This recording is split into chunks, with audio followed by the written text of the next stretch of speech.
Hello students and welcome back to my channel math solutions with Rose ma'am.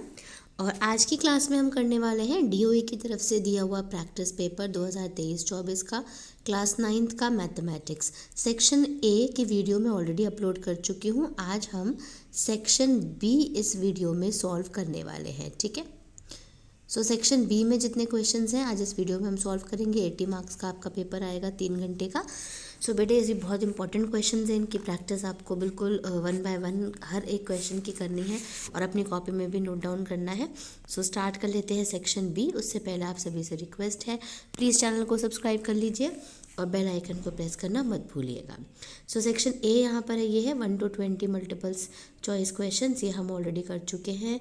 इस वाली video में मैं section A की video का लिंक शेयर कर दूंगी आपके साथ, अदरवाइज़ आपको मेरे चैनल की प्लेलिस्ट में भी मिल जाएगा क्लास 9th में। अब आता है हमारा section B. Section B consist of 5 questions of 2 marks each, यानी 2 मार्क्स का हर एक क्वेश्चन है। क्वेश्चन नंबर 21 है, the angles of a quadrilateral are in the ratio of 3:5:9:13। Find all the angles of the quadrilateral. So बेटे इस question को मैं यहाँ पे सॉल्व कर लेती हूँ। 4 एंगल आपको दे रखे हैं, एक्सिस के साथ लगा लीजिए। 3x + 5x + 9x + 13x is equals to 360 होता है। 4 एंगल्स का जो सम ऑफ 4 एंगल्स है, सम ऑफ ऑल क्वाड्रिलेटरल्स बेसिकली। तो इन सबको हमने ऐड किया तो ये हो गया हमारा 30x इज इक्वल्स टू 360 और x की वैल्यू आ गई 360/30, जो कि आ गई आपकी 12 डिग्री। अब एक एक करके एंगल निकाल लेते हैं। सो फर्स्ट एंगल जो है वो 3x है, दैट मीन्स 3 × 12 36 हो गया।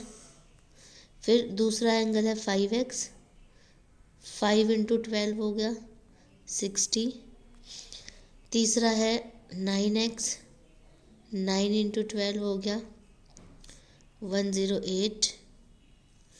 और नेक्स्ट है 13x, 13 × 9 117, ठीक है। और इन सब एंगल्स को जब हम जोड़ते हैं तो 360 आ जाता है। तो क्वेश्चन नंबर 21 कंप्लीट हो गया हमारा। अब आते हैं बेटे क्वेश्चन नंबर 22 पे। इन द गिवन फिगर से रे ओ एस, यानी ओ एस ये वाली ray stands on a line P O Q, इस पे एक खड़ी हुई है। रे ओ आर ये वाली, रे ओ टी ये वाली are angle bisector of P O S, P O S का bisector and S O Q का। सो पी ओ एस अगर एक्स है, पी ओ एस ये बड़ा वाला अगर एक्स है तो आर ओ टी निकालना है आपको। आर ओ टी नहीं, आर ओ टी ये वाला निकालना है, ये बड़ा वाला, ठीक है। तो चलिए इसके लिए हम यहाँ पे सॉल्व करते हैं। पहले हम यहाँ पे लिखेंगे एंगल पी ओ एस जो है और एंगल एस ओ क्यू है वो 180 डिग्री है, क्योंकि वो लीनियर पेयर है, ठीक है। तो आपने एस ओ क्यू को हम एक्स ले लेते हैं, ये हम लेट कर रहे हैं सपोज। सो पी ओ एस की वैल्यू क्या हो जाएगी, 180 माइनस एस ओ क्यू हो जाएगी। और एस ओ क्यू की जगह हमने क्या रखा है, एक्स। तो angle P O S is equals to 180 minus X हो जाएगा। अब एंगल बाइसेक्टर है तो हाफ ऑफ वो हो जाएगा, यानी एस ओ टी जो है वो half of S O Q हो जाएगा, क्योंकि एंगल बाइसेक्टर है। और एस ओ क्यू को हमने क्या लिया है, एक्स लिया है, तो हाफ इंटू एक्स हो गया बेटे, या x/2 भी लिख सकते हैं इसको, मल्टीप्लाई करोगे तो क्या है, ये एस ओ टी है, ठीक है। इसके बाद ऐसे ही आर ओ एस जो है वो half of P O S होगा, क्योंकि वो उसका एंगल बाइसेक्टर है। और पी ओ एस जो है वो आपका क्या निकला है, 180 माइनस एक्स, तो ये हो गया 1/2 180 minus X R O S, ठीक है। और हम इसको आगे सॉल्व करते हैं तो ये 180 से डिवाइड हो गया 90 माइनस x/2 आ गया आर ओ एस। अब हम लीनियर पेयर लिखेंगे। लीनियर पेयर में देखो आपने लिखा आर ओ टी जो है वो R O S plus S O T के बराबर है एंगल। तो ये हो गया आपका 90 माइनस x/2 और दूसरा हो गया आपका x/2 एस ओ टी। ठीक है, ये इससे कैंसिल हो गया, कितना आ गया 90 डिग्री। तो आर ओ टी की वैल्यू हमारी कितनी निकल गई, 90 डिग्री निकल गई बेटे। अगर ये नहीं आता तो इसका दूसरा एक क्वेश्चन है, A B C D and E F are three concurrent lines passing through the point O such that OF bisects BOD if BOF is 35 degree and find BOC and A angle AOD। तो देखो इसमें BOC find करनी है। सो बेटे अब start करते हैं हमारा ये क्वेश्चन जिसमें हमें BOC निकालना है और AOD निकालना है। तो हम ये अगर आप देखोगे ध्यान से तो BOF जो है, BOF आपको दे रखा है 35। तो पहले आपने लिख लिया BOF जो है वो आपका 35 डिग्री है। OF जो है, ये जो OF है ये बाइसेक्ट कर रहा है किसको, BOD को, इसको बाइसेक्ट कर रहा है। यानी अगर ये 35 है तो ये वाला भी 35 हुआ, तो टोटल कितना हो गया, 75 हो गया।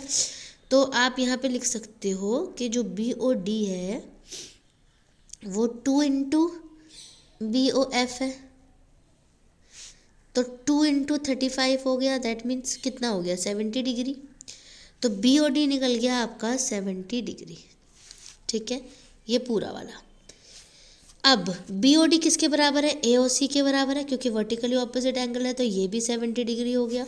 तो हम यहाँ पे लिख देंगे BOD is equal to AOC, क्योंकि वर्टिकली ऑपोजिट एंगल है ये। ठीक है, अब जब हम दोनों को ऐड करते हैं BOC को, ठीक है, और AOC को, तो ये लीनियर पेयर बनता है 180 डिग्री का। ठीक है, तो BOC की वैल्यू जो है, AOC 70 निकल गया आपका, तो 180 माइनस 70, तो BOC कितना निकला 110 निकल गया।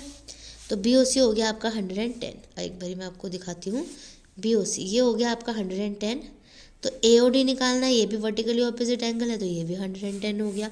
तो हम यहाँ पे लिख देंगे angle BOC is equals to angle AOD is equals to 110 degree. ठीक है, अब आ जाइए क्वेश्चन नंबर 23 पे।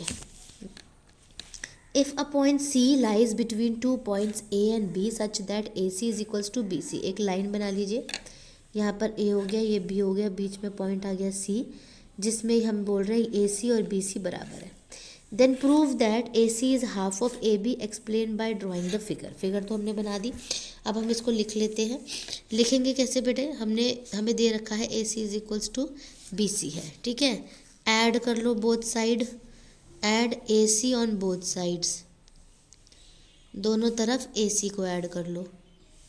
AC को ऐड करोगे तो AC प्लस AC बन जाएगा, और यहाँ पे बन जाएगा BC plus AC।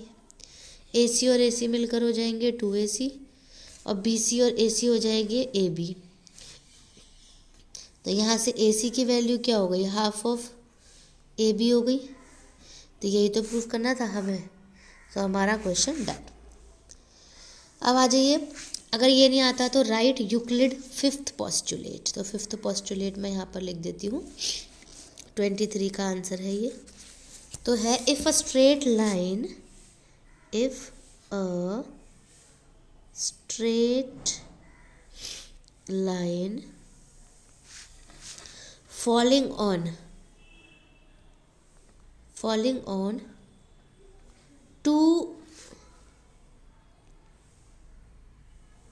two straight lines makes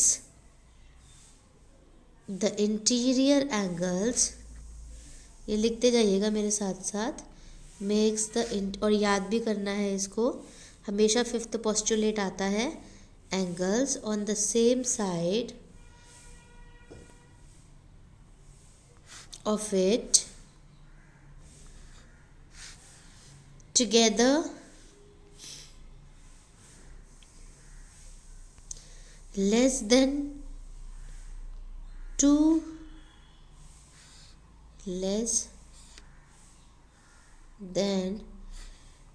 right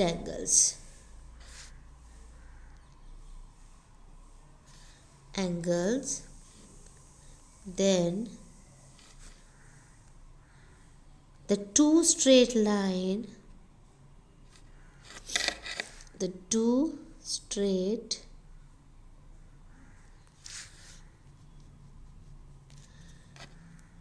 if produces indefinitely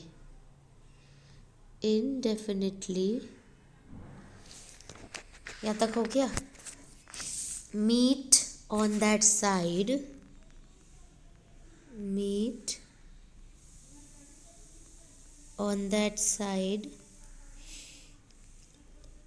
on which the sum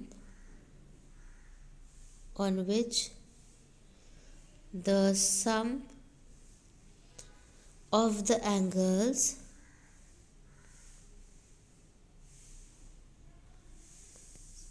is less than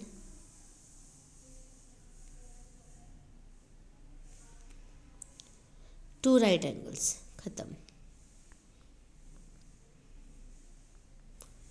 ये हो गया आपका फिफ्थ पोस्टुलेट। अब आ जाओ आप नेक्स्ट क्वेश्चन पे, question number 24। Prove that equal cord of a circle subtends equal angle eight the centre. ये आपकी थ्योरम है, तो चलो इसको प्रूव कर लेते हैं। सो थ्योरम को प्रूव करने के लिए बेटे देखिए, equal chords of a circle subtend equal angles at the centre. Given है a circle with centre O, ये देख लीजिए figure, centre O. A B and C D are equal chords of circle, A B और C D जो है equal chords है, that is A B is equals to C D हो गया। Prove करना है angle A O B is equals to D O सी, ये दोनों एंगल इक्वल है, प्रूव करना है। अब प्रूफ में देखें यहाँ पर दो ट्रायंगल हो गए, एक ए ओ बी हो गया, डी ओ सी हो गया बीच वाला। इसमें ए ओ और ओ डी रेडियस हो गई, ए बी और सी डी गिवन है इसलिए इक्वल है, O B and O C radius हो गई। तो एस एस एस रूल से ये कॉन्ग्रुएंट प्रूफ हो गया, और सी पी सी टी से ये दोनों एंगल्स प्रूफ हो गए, और हमने लिख दिया हैंस प्रूफ्ड। तो इस तरह से हमें ये वाली थ्योरम जो है वो इसका यहाँ पर प्रूफ लिखना था। ठीक है, अब नेक्स्ट क्वेश्चन, क्वेश्चन नंबर 25 पे चलते हैं, जो कि लास्ट क्वेश्चन है हमारे सेक्शन बी का। अब आ जाइए बेटे क्वेश्चन नंबर 25 पे। The following is the monthly expenditure of 10 families of the particular area, जिसमें यहाँ पर दे रखा है 145, ये सारे नंबर फ्रीक्वेंसी दे रखी है। Make a frequency distribution table by using the following class interval. ये क्लास इंटरवल दिया हुआ है, तो हम इसका टेबल बना लेते हैं। सो टेबल बनाने के लिए आप ये देखोगे यहाँ पे, एक तो हो गया सबसे पहला 100 से 120 बनाना है, फिर 120 से 140,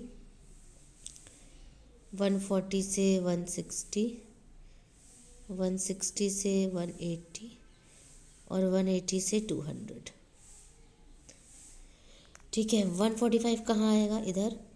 उसके बाद 115 आ गया इधर, 129 इधर आ गया, 135 भी इधर ही आ गया, 139 भी इधर ही आ गया, 158 हो गया इधर, 170 नीचे, 175 भी नीचे, 188 सबसे नीचे और 163 यहाँ पे। इसे काउंट कर लो, ये हो गया 1 3 2 3 1, सबको ऐड कर लो, कितना आ गया 10 फैमिलीज़ का ही दिया हुआ है, तो ये हमारा फ्रीक्वेंसी डिस्ट्रीब्यूशन टेबल हमने बना लिया। तो इस तरह से हमारा सेक्शन बी कंप्लीट हो गया। अब सेक्शन सी में 6 क्वेश्चन है, जो कि हम नेक्स्ट वीडियो में मैं आपको सॉल्व करके बताऊंगी। So thank you students for watching the video को लाइक शेयर एंड चैनल को सब्सक्राइब करना मत भूलिएगा। फिर मिलेंगे बेटा नई वीडियो में नए टॉपिक के साथ।